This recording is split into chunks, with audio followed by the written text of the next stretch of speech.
Em nosso estudo de hoje, a lição 25 do livro Bênção de Paz, Diante dos Homens. Pois somos feitura dele, criados em Cristo Jesus para boas obras, as quais Deus de antemão preparou para que andássemos nelas. Paulo, na carta aos Efésios, capítulo 2, versículo 10. Não te deixes dominar pelo derrotismo acerca da natureza humana. Nem sempre as ações isoladas de um indivíduo são as melhores que se devem esperar dele. Mas o homem, visto no conjunto da humanidade, é um ser dotado de todos os recursos virtuais dos entes superiores em trânsito para a angelitude. O Criador não enxerga a criatura, não ergueria a criatura para insuflar-lhe maldição. Todos os filhos de Deus são potencialmente bons e encerram em si as sementes da grandeza moral que se destinam. O pessimismo provavelmente objetará que, em contraposição às nossas afirmativas, encontramos a presença dos homens nas guerras que envelhecem nações, nos vários sistemas de cativeiro que ainda rebaixam a espécie humana, nos cadastros policiais que patenteiam a criminalidade existente no mundo e nos vícios que corrompem coletividades inteiras. Conhecemos tudo isso e a isso nós todos referimos nos estudos que vamos realizando em torno da nossa própria natureza. Mas de quando em quando é justo refletir no exemplo daqueles que nos deram a certeza de que nascemos no universo para complementar os mais altos propósitos divinos. Pensemos em nós, espíritos em reajuste perante a lei, como sendo talvez muitos dos tiranos que censuramos nas galerias da história, e meditemos na abnegação e no heroísmo de quantos nos legaram tudo de bom que hoje possuímos. Voltemo-nos para eles, os nossos benfeitores que nos proporcionaram o melhor nas leis, nos costumes, edificações e ideais para que nos motivam à evolução no planeta. E perante os irmãos que se afeiçoam ao pessimismo, malsinando-nos as instituições de socorro espiritual, como sejam as religiões e os princípios de elevação do caráter, perguntemos sinceramente a nós mesmos se ainda nos achamos extremamente imperfeitos, com o auxílio incessante das ciências da alma, que seria de nós sem elas. Realmente o problema é muito grave, o problema trazido por Emmanuel, e parece se repetir a cada tempo, porque o Emmanuel parece estar falando dos dias de hoje. A gente está vivendo uma fase que o ser humano está sendo muito criticado e parece que cada vez mais as pessoas querem perder, né, tendem a perder a confiança, tendem a perder a fé no ser humano. Quando a gente tem essa visão espiritual que a doutrina espírita traz para a gente, de que todos foram criados simples e ignorantes, e a gente está no processo de progresso e que vai chegar à perfeição, querendo ou não querendo, ou chega pelo amor ou chega pela dor, conforme diz o jargão, a gente consegue compreender todas essas mazelas do ser humano, e que inclusive o Emmanuel ele resume em quatro partes, quando ele fala aqui para a gente. Ele fala que ou o homem está dedicado à guerra, ou está nos vários sistemas de cativeiro explorando, rebaixando a espécie humana, ou nos cadastros policiais mostrando a criminalidade, ou no vício. É crime, vício, exploração ou guerra. Realmente todos nós passamos por esse momento. A gente fala muitos não, a gente vai falar todos nós. Todos nós, nessa jornada do simples e ignorante até a angelitude, a gente passa por isso.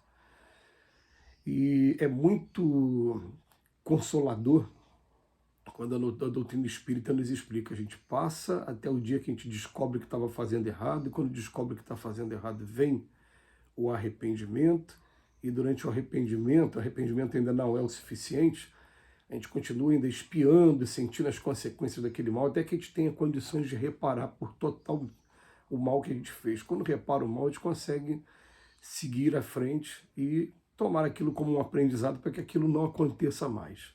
Essa é a ideia. E é uma ideia maravilhosa, é uma ideia que está na natureza. Então, que a pessoa que condena o outro por uma atitude qualquer, para sempre, não entendeu ainda o processo evolutivo. A gente lembra do querido Chico, quando foi perguntado para ele qual era o conceito de criminoso, e ele falou: criminosos somos todos nós quando somos descobertos. E a gente lembra também a sentença principal do mestre querido meu, quando falava: aquele que estiver isento de pecado, que atire a primeira pedra. Aqui a Terra é um lugar desse jeito, né? Nós somos ainda homens voltados para o vício, para a violência, para a exploração. Nós somos dessa maneira. Mas o Emmanuel pede para que a gente leve em consideração muitos outros que são luzes, que são referências para a gente. Não são só exemplos negativos que a gente tem aqui na Terra. A gente tem espíritos que nos impulsionaram para o progresso e nos impulsionam de certa maneira. Eu e vocês, por exemplo, nós temos Emmanuel. Mesmo sendo ainda um espírito ainda em evolução, como todos os outros que deixam mensagens aqui para a gente, que são esses intermediários, que a gente tem que entender o seguinte, né? É a escada de Jacó, que está lá no Velho Testamento. O que é a escada de Jacó? Nós estamos numa escada de progresso espiritual e a gente consegue ser ajudado por quem está aqui no degrau imediatamente superior e consegue ajudar aquele que está no degrau imediatamente inferior. Nos outros, fica mais difícil a gente ajudar, é melhor a gente usar os intermediários. Então, o que acontece? Essas mensagens sublimes, elas vão chegando de quem está lá nos degraus mais altos, mas para chegar bem inteligível, para chegar aqui tocando o nosso coração e nossa razão, são utilizados como instrumento aqueles que estão aqui no mesmo degrau que a gente, ou um degrau acima. Como eu não tenho a menor dúvida que espíritos como Emmanuel, como Chico, estão um degrau acima dos nossos objetivos aqui. São espíritos muito queridos, muito amorosos. Mas o Emmanuel, ele vem uma frase aqui falando: pensemos em nós, em espíritos em reajuste esperando a lei, como sendo talvez muito dos tiranos que censuramos aí no passado. E meditemos na abnegação e no heroísmo de quantos nos legaram tudo de bom que hoje possuímos. A gente tem que aprender a regular a nossa antena mental para buscar aquilo que é positivo. Porque se a gente ficar focando o tempo todo no que é negativo, a gente vai tomar um caminho que vai só trazer sofrimento e trazer dor para a gente.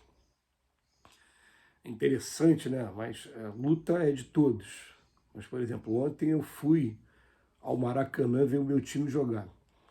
E quando eu chego em casa, que eu começo a fazer aquela minha reflexão, que foi inclusive agora, quando eu acordei, logo depois de ter feito a minha prece, então o que acontece? Eu fiquei pensando, meu Deus, como é que no momento emocional de uma partida de futebol a gente se altera tanto e a gente acaba deixando uma emoção tão grande fazer com que a gente faça coisas que são realmente condenáveis, né? Porque na hora a raiva por conta de uma jogada que deu errada, pelo juiz que não marcou aquilo que você esperava que marcou, faz com que a gente tome caminhos assim tão complicados e até comecei a pensar nisso e estou me propondo agora, a partir de agora, fazer uma terapia profunda comigo em jogos dessa maneira. Começar a ver como é que vai ser a minha reação, o que eu posso fazer para mudar, porque precisa realmente ser feito uma coisa para mudar. Mas, na verdade, isso está aqui na natureza humana, está aqui dentro de mim, aqui, que sou um espírito ainda em evolução,